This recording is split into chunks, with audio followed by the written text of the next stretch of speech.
They built castles no one ever lived in, cities for millions that ended up echoing like tombs, whole towns swallowed by sand, drowned by the sea, or burned from beneath.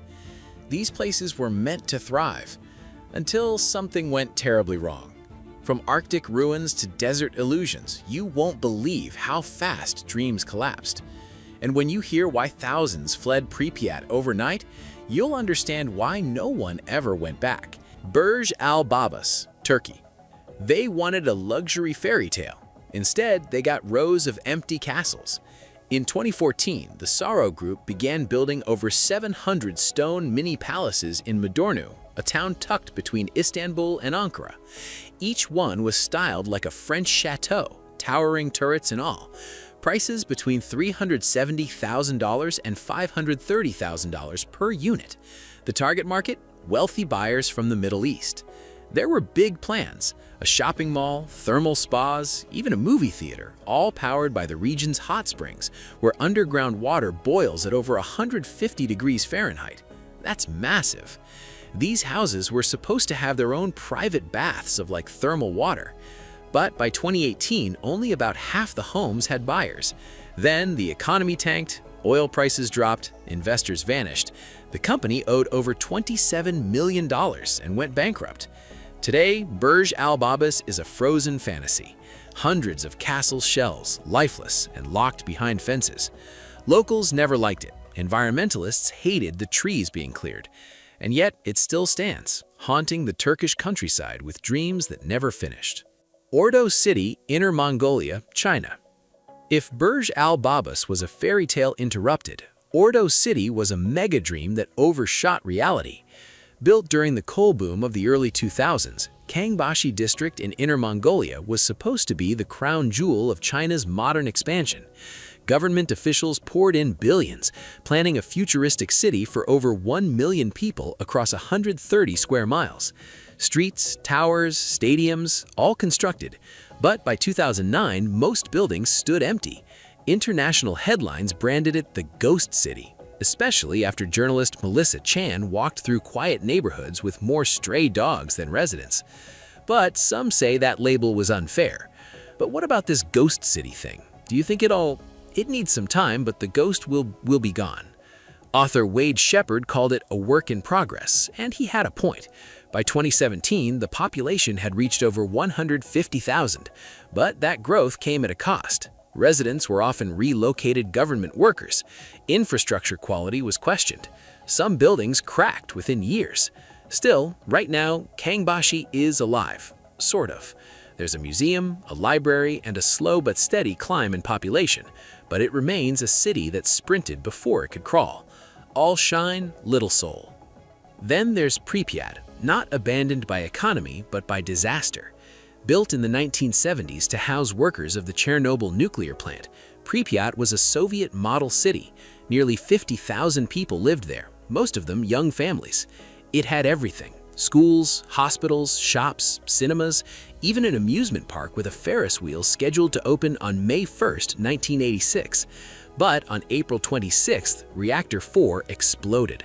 The worst nuclear disaster in history unfolded 3 kilometers away.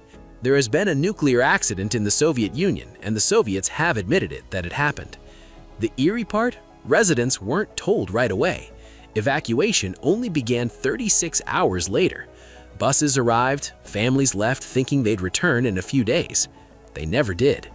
Today, Pripyat is frozen in time. Chalkboards still have lessons on them. Toys lie on floors. Nature has crept in, reclaiming every window and wall. It's not just a ghost town, it's a time capsule. And with the rise of dark tourism and Chernobyl-themed media, it's become a symbol not of abandonment, but of how fast everything can change. Some places fade slowly. Krakow and southern Italy crumbled inch by inch. Founded before the 11th century, the hilltop town stood 400 meters above the valley, protected by cliffs and crowned with noble palaces. It had universities in the 1300s, castles used as prisons, and homes passed down for centuries. But it couldn't outrun nature. A plague hit in 1656, killing hundreds. In the 1800s, farming failed and over 1,000 residents fled to America. Then came the landslides. In 1963, faulty infrastructure caused the ground to slip. The football pitch had disappeared, and even the retaining wall that was meant to guard against landslides had gone. By 1980, after a flood and an earthquake, the town was abandoned for good. But it wasn't forgotten. Today, Krakow is famous, in a different way, as a cinematic backdrop. From the Passion of the Christ to Quantum of Solace, it's a ghost town with Hollywood credits. And legends linger too, like the tale of St. Vincenzo's relic that refused to be stolen.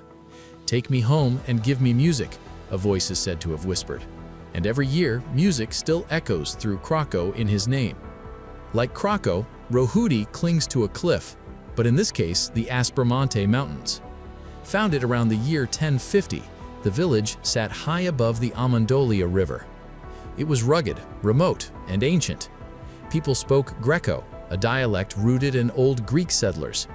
Even the name Rogudi is thought to come from words meaning full of crevices or harsh. And it was life there was isolated, with narrow paths and dangerous terrain. But disaster finally pushed residents out in 1971 and again in 1973. Floods and landslides struck. It became too dangerous to stay. The government ordered an evacuation, and a new settlement, Rohudi Novo, was built on the coast. The old town was left behind. Right now, Rogudi Veo stands in silence, the amount of places where you can sleep. Nature is now the only resident. Moss carpets floors, trees grow through windows. Yet travelers still come, drawn by the haunting beauty of a place that once spoke Greek under Italian skies, and now whispers through the wind. If you haven't hit that subscribe and link yet, go ahead. You don't want to miss what's coming next. From cliffs to coastlines. Next, we head to Changshan Island, east of Shanghai. Hutan was once a bustling fishing village. In the 1950s, over 3,000 people lived there, making a living from the sea. They had homes stacked on green hillsides, a school, and a working harbor. But the location was tough. Deliveries were hard. Schools and medical services were far away. And as fishing became more competitive, residents began moving out. We can see that the whole village seems to be completely deserted. By 2002, Hutan was abandoned. But then something strange happened. Nature didn't just take over. It took over beautifully. Vines swallowed houses, plants wrapped around doorways. The entire village turned green. Photos of this vanishing village went viral in 2015. By 2017, a viewing platform was built. Now, up to 90,000 tourists visit each year. Some former locals have returned as guides. Hutan may be empty, but it's far from forgotten. Proof that even after a town fades, it can bloom again in unexpected ways. From green hills to concrete seas, Hashima Island, also called Ganjima or Battleship Island, sits off the coast of Nagasaki, Japan. Coal was found there in 1810, but serious mining didn't start until the late 1880s when Mitsubishi took control. They built seawalls, housing blocks, and Japan's first reinforced concrete high-rise by 1916. At its peak in 1959, Hashima had over 5,000 people crammed into a space less than 1 square kilometer. It was the most densely populated place on Earth. But not all of it was proud history. During World War II, Korean and Chinese forced laborers were made to work under brutal conditions. Hundreds died.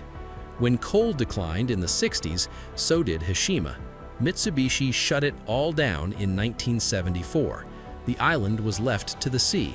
For over 30 years, it sat abandoned, a ghostly slab of concrete. But in 2009, it reopened for tourism. And in 2015, it was added to UNESCO's list, not without controversy given its history. Hashima now stands as both a warning and a witness. If Hashima was industry trapped on an island, Bodhi was the Wild West frozen in dust. In 1859, William S. Bodhi found gold near Mono Lake. He died in a snowstorm soon after, but the town that took his name exploded into a boomtown. By 1879, Bodhi had nearly 7,000 people, 2,000 buildings, and a reputation for danger. It was said, "Goodbye, God, we're going to Bodhi." Saloons lined the streets. Gunfights were normal. But as quickly as it rose, Bodie fell. The gold ran out, people left. Fires in 1892 and 1932 gutted much of the town. By the mid-20th century, Bodie was nearly gone, but not forgotten. In 1962, California made it a state historic park. Since this place became a state historic park, it became illegal to take any of the artifacts that are left over. So today, Bodie is preserved in a state of arrested decay. You can walk its streets, peek inside homes, see beds, books, and beer bottles left behind. It's the Old West, paused, not erased. Pyramiden wasn't just cold, it was the Soviet Union in the Arctic. Named after a nearby mountain shaped like a pyramid, the coal town was built by Sweden in 1910 and sold to the Soviets in 1927. They transformed it into a frozen paradise. Greenhouses, pig farms, a cultural hall, and the world's northernmost Lenin statue standing guard in the town square. By the 1980s, around 1,000 people, mostly Ukrainians, lived there. But coal mining in sub-zero temperatures wasn't cheap. After the USSR collapsed, money dried up. In 1996, a plane crash killed over 140 workers. 2 years later, the town shut down completely. Fast forward to now, Pyramiden is frozen in time. Buildings still stand, rooms still have typewriters, coffee mugs, even pianos. A few caretakers return in summer to guide tourists, but for most of the year, Pyramiden is silent, a Soviet ghost wrapped in snow, staring out over icy water, its hammer and sickle still intact. Next, we head to the Black Sea, to a town built with war and destroyed by it. Archaeological, founded in 1938, was created by the Soviet Union for coal miners. After World War II, German prisoners of war were brought in to build it. The result? A town filled with European-style architecture, arched buildings, elegant balconies, and a peaceful train station. It looked more like Germany than Georgia. By the 1970s, 5,000 people called Archaeological home, but the 80s brought economic collapse. Then, in 1992, war erupted between Georgia and Abkhazia. Bombs fell, families fled, buildings cracked open. Only a handful of residents stayed. Today, around 35 people remain, the rest gone. Nature has taken over. Trees grow through floors, ivy scales apartment walls, goats wander freely through silent markets. Archaeological still stands, half beautiful, half ruined, a town haunted by history, yet too proud to fall completely. Before long, the fortune seekers arrived, and by 1912, Kolmanskop was a wealthy town in the desert. What happens when diamonds turn to dust? Kolmanskop in the Namib Desert answers that. In 1908, a railway worker named Zacharias Lavala found a shiny stone near Luderitz. It was a diamond, and one of the largest producers of diamonds in the world. German colonists rushed in. Within months, Kolmanskop bloomed into a desert utopia with a theater, ice factory, school, hospital, and the first X-ray machine in southern Africa. At its peak, it had over 1,000 workers and enough diamonds to make people rich overnight. But the boom didn't last. By the 1920s, richer diamond fields were discovered farther south. Residents packed up. By 1956, the town was deserted. The desert moved in. Sand buried homes. Wind howled through broken windows. Today, Kolmanskop is a photographer's dream.